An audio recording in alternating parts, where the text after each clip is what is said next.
Do you have a partner who is overly critical? Leslie Wells, connection coach. I help individuals heal, thrive, improve, repair their romantic relationships by looking at things through their attachment lens so that they can connect more deeply inside their romantic relationships.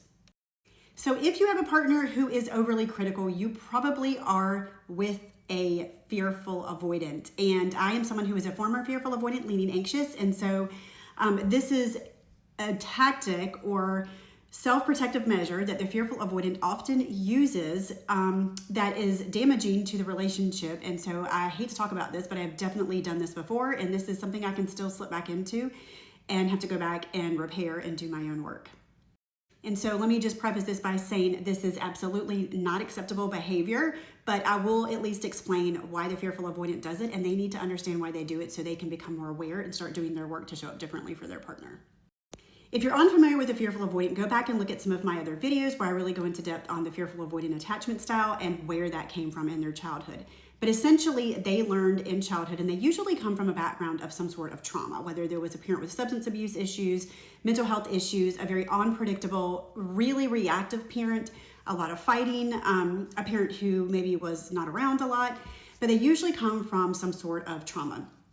And essentially, they learn very early on through messages that are conditioned over and over again through their caregivers that love is unsafe and people are not trustworthy. They cannot depend on people to show up in ways that feel good and safe to them and to do so consistently. So they really sort of have gotten used to people letting them down, disappointing them, doing things to hurt them repeatedly over and over again.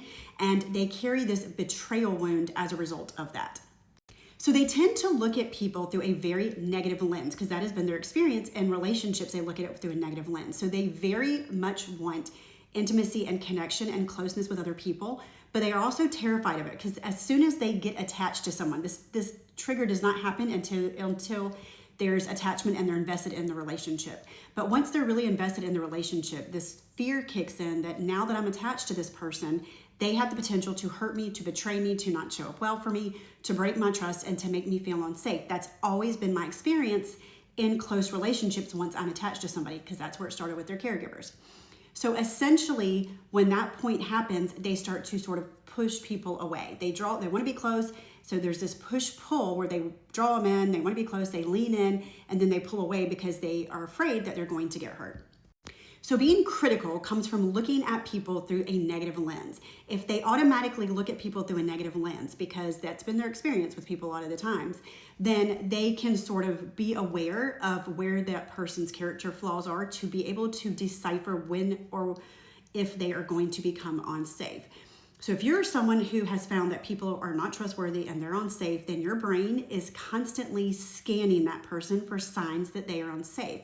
And so instead of looking at things through a positive lens and looking at your partner through a positive lens, fearful avoidants tend to look at them through a negative lens and also assign malicious intent to things that they're doing. They sort of automatically assume that their partner, the worst of their partner, rather than assume their partner is coming from a good place.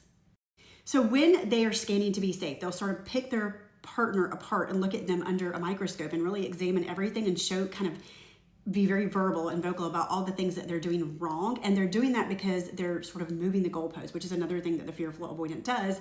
So if they say, hey, you're not showing up and you're not spending enough time with me, or you're not helping me out enough around the house, or you're not giving me enough physical touch, they're always sort of moving the goalpost. So there's two parts here. One is they're scanning to regain safety. And so if they manage and control all these things about their partner, then they're like, oh, this partner doesn't think I'm too much, that, I don't have to struggle with that belief that maybe I'm not enough because my partner is actually showing up and doing these things. So that makes me feel more secure. That makes me feel more safe.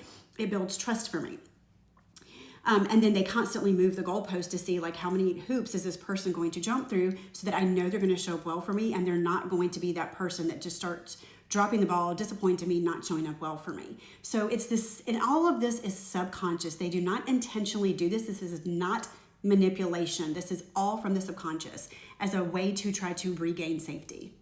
What I want you to understand is that as critical as they are of their partner, they are probably triple that to themselves. So they are super critical of themselves as well. And when they find themselves being overly critical, what happens is they're really wanting to close the distance and feel safer and feel more connected and intimate. Obviously, when you're critical of your partner and you're constantly moving the goalpost, the opposite happens and you create more space. And so they recognize what they're doing after the fact too, when they start to have this level of awareness.